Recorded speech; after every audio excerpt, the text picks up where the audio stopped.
में अपना दूसरा टॉपिक है कि कि बिजनेस करने के तरीके दो ही है और कोई तरीका है ही नहीं। मैंने वो स्लाइड तो आपको समझा दी, लेकिन अब तरीके क्या क्या हो सकते हैं। ट्रेडिशनल तरीका जिसमें बहुत सारी चीजें थी, कंपनी आ गई, रिटेलर बन गए, होलसेलर बन गए, एजेंसी ले ली आपने, और एक है डायरेक्ट सेलिंग। अब इनको थोड़ा सा ये देखिए कि यार ये डायरेक्ट सेलिंग और इनमें अंतर क्या आ जाता है, क्या क्या ऐसा होता है। प्रोडक्ट तो सब जगह मैन्युफैक्चरिंग ही बनाती है, फिर ये होता क्या है, डिफरेंस क्या आ जाता है। तो देखो यहाँ समझते हैं ट्रेडिशनल सेलिंग को। बनाया, एजेंसी को दिया, एजेंसी ने अपने होलसेलर को दिया, होलसेलर ने रिटेलर को दिया और रिटेलर ने कस्टमर को। यही प्रोसेस है। लेकिन कस्टमर को कैसे पता चले कि भाई साहब टाटा की नई गाड़ी आ गई है या नया प्रोडक्ट मार्केट में आ गया है, कैसे पता चले। तो इसके बीच में एक काम होता है मार्केटिंग का, और सबसे बड़ा पैसा अगर बढ़ता है तो ये पैसा यहाँ पे 60 से 70% पैसा बिचौलियों में बांट दिया जाता है। ये अपना ट्रेडिशनल है। अब जब इस सिस्टम को ये देखा गया, इस पूरे सिस्टम को ध्यान से देखिएगा कि अगर मैं एजेंसी को यहाँ से हटा देता हूँ, ये एजेंसी हटा दूं, तो क्या दुनिया चलेगी कि नहीं चलेगी। कंपनी होलसेलर को माल दे सकती है, मैंने होलसेलर को भी हटा दिया तो कंपनी रिटेलर को भी दे सकती है। अरे जब आपकी खरीदारी कस्टमर करता है तो फिर रिटेलर को भी क्यों देना। तो अब कंपनी और कस्टमर जो है ये आपस में कनेक्ट हो सकते हैं। अब क्या हुआ, इस सेलिंग में से जो ट्रेडिशनल सिस्टम था उसको हटाया और डायरेक्ट सिस्टम बना दिया। इसको क्या बोला, और ये मार्केटिंग जो है ना, जो बड़े बड़े लोग करते थे उसको भी हटा दिया। अब इन्होंने कस्टमर से क्या कहा कि देखिए हम आपको प्रोडक्ट देंगे और आप हमारे प्रोडक्ट की मार्केटिंग करोगे तो हम आपको पैसा देंगे। ये 60 से 70% मेरे पास जो बचता है ये हम पैसा जो बच जाता है ये आपको दे देंगे जब आप हमारी मार्केटिंग करने के लिए तैयार हो।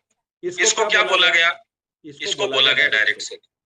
अब डायरेक्ट सेलिंग से फायदा क्या है कंपनी को या कस्टमर को, क्या फायदा है। तो बचा हुआ पैसा 60-70% पैसा कंपनी अपने लोगों में सिस्टम के हिसाब से बांट देती है। लेकिन मेन चीज सवाल आता है कि भाई ये काम तो पहले ही चल रहा था तो इसको ये करने की जरूरत क्या हुई। तो वो रीजन क्या है, उसका रीजन है दो सबसे बड़े रीजन। क्या क्या है वो मैं आपको बताता हूँ। पहला रीजन है कि कस्टमर, आज कंपनी अपना माल जब बना के शुरू करती है मार्केट में बना के बेचना, कोई भी ट्रेडिशनल कंपनी, तो आपने देखा होगा एक भी ऐसी कंपनी मार्केट में नहीं है जिसका डुप्लीकेट मार्केट में नहीं है। आप लक्स का डुप्लीकेट ले लेंगे, डुप्लीकेट बनाएगी या नहीं बनाएगी। जल्दी सी जो नहीं बनाएगी, तो नहीं बनाएगी तो फिर मार्केट में डुप्लीकेट आया कहां से। होलसेलर जो उस कंपनी का होलसेलर था, कंपनी का एजेंसी जो लेके बैठा था, उसी ने वो डुप्लीकेट माल अपने पास मंगवा लिया, और जो उसी का बंदा था वो ज्यादा पैसा कमाने के लिए उसी कंपनी को नुकसान पहुंचा रहा है। तो कंपनी को और अब दो नुकसान हुए। पहला नुकसान किसको पहुंचा, कंपनी को, क्योंकि उसका माल कम बिकेगा, और जो डुप्लीकेट की वजह से ओरिजिनल चीज किसको नहीं मिल पाई, कस्टमर को। तो कस्टमर को भी नुकसान। पैसा किसने कमाया, एजेंसी, होलसेल।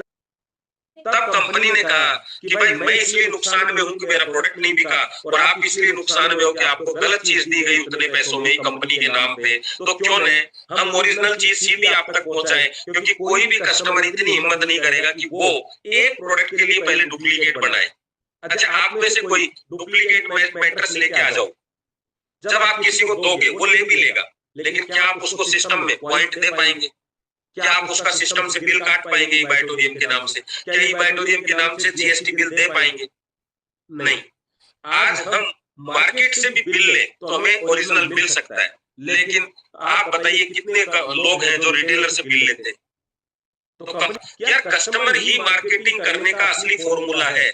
और तो ये पैसा मुझे तो 10% ही बच जाए कोई दिक्कत नहीं है, क्योंकि कंपनी का मार्जिन भी बढ़ रहा है, 10 की बजाय 15% भी इनकम आ जाए तो क्या दिक्कत है। तो कस्टमर को ही मार्केटिंग का रोल दिया गया, इसलिए इसको क्या बोला गया, जो आपका उस कंपनी का नेटवर्क था उसी को मार्केटिंग का रोल दे दिया, तो क्या बन गया, नेटवर्क मार्केटिंग। जैसे मैं हूं तो मैं टाटा के नेटवर्क में हूँ। जैसे मान लो मैं टाटा की गाड़ी लेता हूँ, जैसे मैंने अभी मेरे पास नेक्सा की है, तो मैं नेक्सा के नेटवर्क में हूँ, तो मुझे ही कस्टमर को ही मार्केटिंग का रोल दे दिया गया, तो मैं नेक्सा की नेटवर्क मार्केटिंग में आ गया। मुझे क्या बोला गया कि आज तक ये बोला गया था मार्केटिंग करो लेकिन पैसा नहीं मिलता था। अभी मुझे ऊपर से फोन आ गया कि भैया कोई भी गाड़ी बिकेगी तो आपको भी 5,000 आएंगे। बताओ मैं कल से ही कहूंगा कि नहीं कि नेक्सा सबसे बेस्ट है, क्योंकि मैं ऑलरेडी यूज कर रहा हूँ। तो बेस्ट तो वो पहले भी थी लेकिन मैं पहले बोलता नहीं था।